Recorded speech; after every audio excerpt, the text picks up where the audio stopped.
I'm a professional ballet dancer for a living, but I also do some modeling in my spare time. Last weekend, I was doing a latex shoot. Before anybody says anything, it wasn't anything fetish-wise. It was just a shoot that called for wearing more uncommon types of fabrics.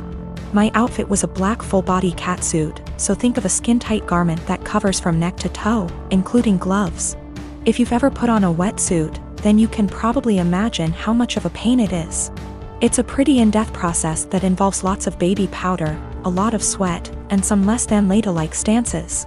Dressing usually takes anywhere from 20 to 25 minutes start to finish. I always dread it, but can't argue with the results. Anyway, my boyfriend was in my dressing room as I was getting changed. He doesn't always come along for shoots, but I needed him that day because my car is being repaired and we needed to go somewhere afterwards. His one kinda annoying thing is that he talks to me while I'm getting changed even though I very politely asked him to let me do it in peace. If I'm just putting on a dress or something less complicated, it's not a problem. But with latex, you have to concentrate, seriously. My facial expression is pretty similar to when I'm doing heavy leg presses or squats at the gym, so that the garment slips on correctly and, more importantly, you don't rip it. It's very easy to tear if you're not careful. And a full-body catsuit can cost upwards of $700 to $800 minimum. So as I'm struggling, may have been on the floor on my back with my feet up on a chair, pushing my butt up to get the garment over my hips, he won't stop talking. Come on, girl, you got this. Do you want help? I don't think you put on enough baby powder. Babe, you got this, get that big ass in there.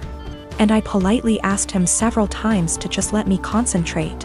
He responds by saying, relax, I'm just trying to help, before patting me on the butt. I'd had enough. I demanded he stand outside because he was being super distracting and I couldn't afford to rip the garment. I didn't ask him to help because there's a technique to getting latex on and he doesn't have it. He got all pissy and was like, whatever, maybe you need a bigger size anyway, before leaving the shoot completely and taking the car. I had to get an Uber home after the shoot. On one hand, I was getting super frustrated, I was hot and sweaty, and combined with my kinda short temper, I was getting pissed off that I couldn't get the suit on. On the other hand, I asked him multiple times not to comment or distract me. And I never indicated that I was in the mood to be touched. I was dating my boyfriend for 2 years, we didn't live together but lived on the same street and I was always over at his place. We each had kids from a previous relationship, so I wanted to take the whole living together thing slowly. But we were together all the time and I just maintained my own residence. He commuted for work, and I knew his department got a new secretary. She was younger and married and had recently had a baby. I knew they were work buddies and I even bought a birthday gift for him to give to her. After about a year, she moved to another state. My boyfriend and I decided to move in together and we lived together for a year when I found out that he and that secretary had some type of non-physical but still romantic relationship while they were working together. And that is why she ended up leaving, because they both realized it was not appropriate. I stumbled on old emails between them that were strange. Calling each other pet names. He was calling her baby and sweetie in work emails. Telling each other that they couldn't wait to see each other at work. Meeting up in the cafeteria for coffee every day. He told her he loved her. She lamented that she couldn't stop thinking about him while at home. They had little quarrels. I also realized that he was still Facebook friends with her. We talked a lot about this and he said he was just so unhappy at work at the time and unhappy with our relationship, because we didn't live together, that he was vulnerable to attention from a beautiful woman. He said it never became physical, but they were very emotionally entangled at the time for many months. I had no idea at all. He said together they decided the best thing was for her to accept another job offer, which he helped her get. He's very remorseful sometimes. Other times he will tell me that it's partially my fault because I rarely stayed over. I was doing everything for him to help him out because I knew how busy he was and how stressful life was for him back then. He will also try to tell me I was too cold. I've tried to move past this. I told him he needed to delete her from Facebook, and he did. It's been over a year since I found out, but I still feel so much hurt and anger if I think about it, or if something triggers me. Even something as stupid as a movie where the man is hooking up with his secretary. It's been over a year of anger, fighting, hurt and drama. The man I thought I was with is not the guy who would speak to his married secretary like that. Should I just give up? I'm tired of feeling this way. In the past month, my older brother's fiancée left him. This meant he lost his house because the home they lived in was in her name. He lost his vehicle because what he was driving was her old car. He also lost his job because he was so focused on his breakup that he was constantly making mistakes. He moved in with our parents who live about 5 minutes away from my husband and I. I do have a lot of sympathy for him. He literally has nothing, no home, no car, no job, no relationship. The problem is, this is third time this has happened to him. That's right, he has had 3 fiancées leave him now, and every time he winds up losing everything. He has had 2 cars impounded because he gets so upset over his breakups he loses his job and can't make payments on his vehicles. My parents and I have bailed him out of these situations every time. I even paid off his back payments on his car, paid for his dog's vet bills, and paid some of his rent before. My parents and I have literally spent thousands of dollars trying to help him. Each of the past 2 times he winds up moving back in with my parents who are in their late 60s. While we pay for everything for him, whenever he goes through a breakup he becomes a total jerk. He spends every weekend with his friends out camping or vacationing. How he pays for it I have no idea. After the second fiancé he took a trip to Fiji with his friends but couldn't afford to pay his rent. He mostly ignores me unless he needs money, which, during this breakup I am refusing to help him out at all. The worst part is he treats my parents like garbage.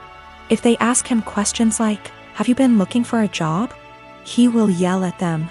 He has no problem eating the food they provide for him and living in their house rent and utility free. And driving my mom's brand new car, which she got because he totaled her last car, but makes them absolutely miserable.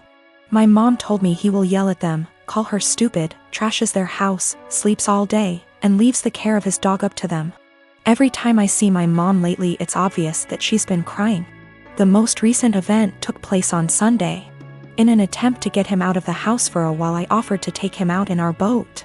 He seemed super excited about it, and when he's excited he can actually be a lot of fun to be around. He tells me he's hanging out with friends but will be back in town Sunday afternoon. Sunday afternoon rolls around and he's nowhere to be seen. I get a text around 6 p.m. that he's decided to go to a local tourist destination with all his friends.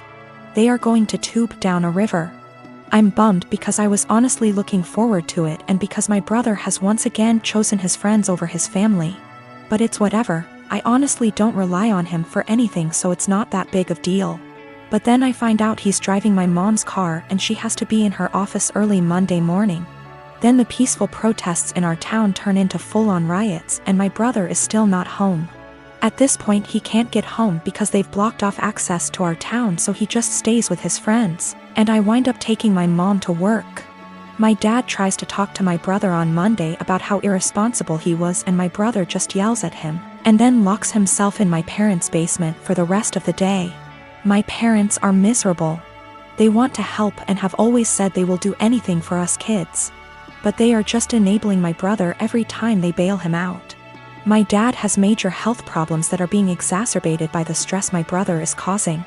My mom has a history of severe depression that I see her slipping back into the longer my brother is with them. I'm really close to my parents and they are usually very fun people. The longer my brother stays with them I am seeing them become depressed, short-tempered, and miserable.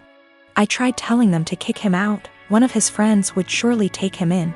But they insist that they don't want to leave him homeless.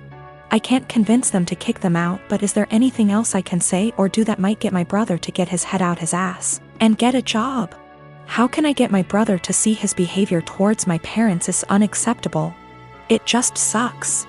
I used to really look up to my older brother because he is outgoing and funny and the sort of person everyone just gravitates towards. Now I'm just pissed at him for how he treats my parents and simultaneously scared for his mental health, because he clearly has a lot of problems. I purchased a 3-bedroom condo in Toronto, Canada 5 years ago when I was in my second year of medical residency. Soon after the purchase, I rented one of the rooms to my roommate to offset the costs of the mortgage. I live in one room, she lives in the second, and the third is my study/office. She has been a great roommate from the beginning. We aren't necessarily friends, as in we don't do things together for fun, but we get along exceptionally well. The entire roommate/tenant relationship has gone swimmingly up until recently. A couple of weeks ago, my roommate broke the news to me that she is pregnant. The father was a fling of hers, who does not want anything to do with the child. My roommate has decided she wants to keep the child anyways, and raise it on her own. To me that seems like a huge challenge, and I admire her for it. The issue is, while I don't necessarily dislike children, I have no desire to live with a baby. While the condo is a fair size, I will most definitely be woken up by the babies crying at night. My condo is also where I like to come home to and relax, like a haven after a long workday. And the idea of coming home to a baby honestly seems absolutely chaotic. Especially since this isn't my own child, i.e. one that my girlfriend and I decided to have / was mentally prepared for. As difficult as it was for me to do this, I told her essentially what I've written here. And that it would be best if she finds somewhere else to live. I am not rushing her out or anything like that. I have given her 6 months notice. Since any later than that will come too close to the birth. She was honestly quite taken aback by this, and thought that I was being cruel. Her primary concern is that rent has gone up substantially in this city since she signed on with me. I haven't increased her rent since she moved in, so she's essentially paying 2015 rent. She works as a waitress, and will likely need to find a lesser apartment to keep within the same budget. A couple of other considerations are that she was out of work while restaurants were closed. But I did waive her rent for that period. All of the furniture is also mine, aside from her bedroom, so she would need to figure something out on that front as well. Aside from all of the child expenses. I understand her position, and I feel horrible about the situation, but I honestly can't do it. I haven't been able to give life much thought lately, as work has been quite busy. Firstly, I have a friend in real estate, and I'm going to see if they can help her try to find some affordable listings. Secondly, as I don't plan to take on another tenant after her, and can afford to do this anyway, I have decided I'm going to waive her rent for the remainder of the tenancy. This will hopefully give her a bit of a boost to get on her feet. I consulted an attorney to be 1000% sure, and this is perfectly legal. Since I live in the unit, the eviction laws are much more lenient. Her baby will become a toddler, and a toddler eventually becomes a school-age child. Will it really be any better to do this later on? When I came home from work today, I told her that I wanted to discuss the overall situation. Before I even began, she actually apologized to me for how she spoke to me, and for expecting that I would be okay for her to raise her child here. I told her that her apology is totally unnecessary, as her reaction was completely understandable considering the uncertainty of her future. I then told her that I would waive her rent for the REMA.